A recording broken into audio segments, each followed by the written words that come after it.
आप कहते हैं कि ईश्वर ने सृष्टि की रचना की, तो फिर मैं आ जाऊंगा ईश्वर को किसने बनाया? हाँ। मैं नहीं मानता अस्तित्व को ईश्वर के। मैं आपको अनेकों उदाहरण दे सकता हूं। आप क्यों चाहते हैं कि आपके हिसाब से लोग पहने, आपके हिसाब से लोग खाएं, आपके हिसाब से लोग सोचें? मर्यादा नाम की कोई चीज है? मैं हिजाब डालूं या बिकनी? अनिरुद्धाचार्य जी देखिए, एक चीज होती है वैज्ञानिक सोच। ठीक है। एक समय था प्राचीन समय में जब मनुष्य कपड़े भी नहीं पहनता था। धीरे धीरे करके हम इवॉल्व हुए। ठीक है। समाज बना, गांव बना, शहर बना, देश बना। तो वैज्ञानिक सोच को तो आपको मानना पड़ेगा। हाँ, मानते हैं। तो आप जिस चीज की बात कर रहे हैं कि जो चीज शुरू से शुरू आ रही है उसको कंटिन्यूएशन में हम फॉलो करें, मैं कम्युनिस्ट हूं। हाँ। मैं नहीं मानता अस्तित्व को ईश्वर के। भाई शुरू से कहा जा रहा है कि जिसने हमें जन्म दिया वो माता है। क्या आप नहीं मानते कि उसे आप माता कहते हैं? नहीं, माता को तो मानते हैं। फिर आप कह रहे हैं कि शुरू से चली आई परंपरा मैं नहीं मानता। आप कहते हैं कि ईश्वर ने सृष्टि की रचना की, तो फिर मैं आ जाऊंगा ईश्वर को किसने बनाया, तो ये डिबेट अनंत हो जाएगी। मैं सबके इसका उत्तर ना विज्ञान के पास है अभी और ना किसी मनुष्य के पास। अलग अलग धर्मगुरु अपने अपने हिसाब से अपनी लॉजिक दे रही है। मैं किसी को बुरा भी नहीं कह रहा, लेकिन मैं आपसे एक बात कह रहा हूं कि शुरू से तो जाति प्रथा भी इस मुल्क में है, इस देश में है। शुरू से जाति प्रथा नहीं है। मैं बता देता हूं आपको, भगवत गीता में लिखा हुआ है वर्ण व्यवस्था है। क्या है उसको आपने समझा? सुनते जाइए आप पहले। महाभारत में सूतपुत्र कह के कर्ण का अपमान हुआ। मैं आपको अनेकों उदाहरण दे सकता हूं जिसमें जाति व्यवस्था, जिसको आप सनातनी समाज कहते हैं, उसका शबरी के बेर रही है। क्या आप ये चाहते हैं कि ये व्यवस्था रहे? आपके सवाल के दो हिस्से हैं। एक है कि हम पुरानी व्यवस्थाओं को क्यों माने, रूढ़िवादी व्यवस्था है। आप इनको ये कह रहे हैं पुरानी व्यवस्था क्यों माने। मैंने उदाहरण दिया कि जिस माँ ने जन्म दिया है, ये भी तो बरसों से चली आ रही है माँ की परंपरा, ये मेरी माँ है, क्यों माने? हर पुरानी परंपरा को आप नकार देंगे तो राम सेतु भी पुराना, उसे भी नकार दीजिए। राम का अस्तित्व लोग नकारते हैं, तो हर चीज नकार देने से तो कुछ ना बचेगी ना। उसके बाद ये भी क्या चाणक्य ने कहा था कि महिलाओं के कपड़ों पर टिप्पणी करो, क्योंकि आज के युग में कहा जाता है माई बॉडी माई चॉइस, मेरे को कैसे भी कपड़े डालना है, मेरा अधिकार है। मर्यादा नाम की कोई चीज है? मैं हिजाब डालूं या बिकनी? भाई मर्यादा नाम की कोई चीज है? बिल्कुल है, मर्यादा है। फिर इसलिए देखिए, कपड़े कोई कैसे पहने, हमें क्या दिक्कत है?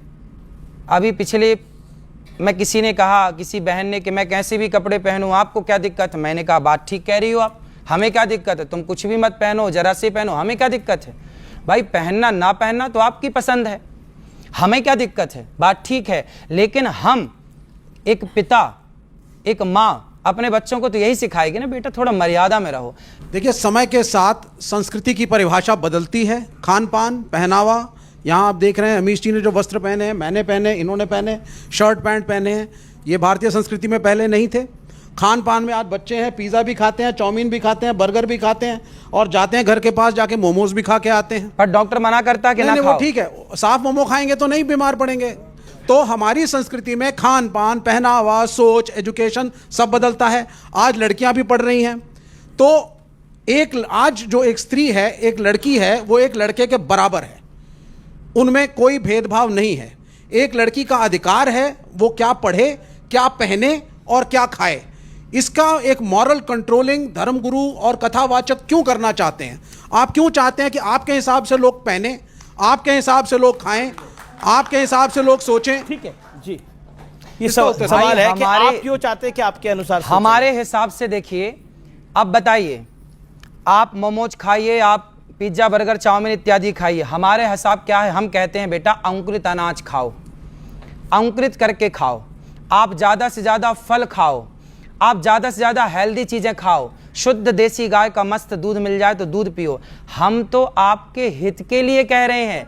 अब बात करते हैं दूध की, दही की, पनीर की, तो आज की डेट में तो डॉक्टर्स और बहुत लोग तो ये सब भी खाना बंद कर रहे हैं। हाँ, कि दूध पनीर वगैरह अच्छा नहीं होता तो बॉडी के लिए। डॉक्टर तो कह रहे हैं, आपको सलाह देते हैं आप अंडा खाओ। डॉक्टर तो आपका धर्म भ्रष्ट करने के लिए बैठे हैं। एक मिनट, इसमें धर्म कहां से आ गया? वाह, अंडा खाओगे धर्म भ्रष्ट नहीं होगा। हम लोग जो गाय का दूध पीते हैं वो वेज है कि या नॉन वेज है? भाई का सवाल है कि हम गाय का दूध जो पीते हैं वो वेज है कि नॉन वेज है? साइंटिफिकली गाय वेज है कि नॉन वेज है? भाई साहब, हम लोग जानते हैं नॉन वेज है। गाय नॉन वेज है ना? हाँ। तो उसका दूध वेज होगा या नॉन वेज होगा? नॉन वेज, लेकिन हम लोग का धर्म में वो देवी है। हाँ, अभी उसके ऊपर बाकी सवाल आ गया ना। आपका पहला सवाल था कि दूध नॉनवेज है क्या वेज है, तो मैंने पूछा गाय नॉनवेज है क्या वेज है, आपने कहा नॉनवेज, तो दूध भी नॉनवेज होगा। तो साइंटिफिकली दूध नॉनवेज है, लेकिन क्योंकि दूध के बिना आपकी जिंदगी नहीं गुजर सकती है तो दूध को लोग ने वेज कर दिया। आप समझे ना, दूध के बिना जिंदगी गुजरना मुश्किल है तो दूध को वेजिटेरियन कह दिया। तो मेरे तकरीर में जो मुनाजरा हुआ था मेरा एक जैन के साथ कि गोश्त खाना इंसान के लिए हराम है क्या हलाल है। हम भी जैन हैं। मालूम है आपका नाम जैन है। तो एक मुनाजरा हुआ था with the president of the Indian vegetarian congress mister Rashmi भाई जवेरी, वो प्रेसिडेंट थे। तो एक मुनाजरा हुआ कि गोश्त खाना इंसानों के लिए हराम है क्या हलाल है। और मुनाजरे में मैंने साबित किया कि गोश्त खाना इंसान के लिए हराम नहीं, अच्छा है, साबित किया। और उसमें यह भी कहा कि दूध नॉनवेज है, लेकिन सारे वेजिटेरियन दूध पीते, क्यों? आप समझ रहे ना। तो दूध साइंटिफिकली इज नॉन वेजिटेरियन। आपने कहा क्या है, हमारी देवी है। आप अगर पढ़ेंगे, जैसा मैंने कहा कि न तस्य प्रतिमास्ति, उस ईश्वर की कोई प्रतिमा नहीं, कोई अक्स नहीं। आप समझे ना, कोई अक्स नहीं, कोई पिक्चर नहीं, कोई पेंटिंग नहीं, कोई फोटोग्राफ नहीं। तो ये वेद के मुताबिक ये गलत हो जाता है। आप समझे ना। लेकिन फिर भी मैं जानता हूं कि कई किताबों में, क्योंकि हिंदू किताबें दो किस्म की है, श्रुति और स्मृति। श्रुति वो किताब जो भगवान की तरफ से आए, वेद और उपनिषद। स्मृति वो किताब जो इंसानों ने लिखी है। तो श्रुति होती जो ईश्वर की तरफ से है, और एक होती है स्मृति जो इंसानों ने लिखी है। तो मैं जानता हूं कि कई हिंदू मजहबी किताबों में, खुसूसन स्मृति में, ऐसी चीजें लिखी है जो श्रुति के खिलाफ है।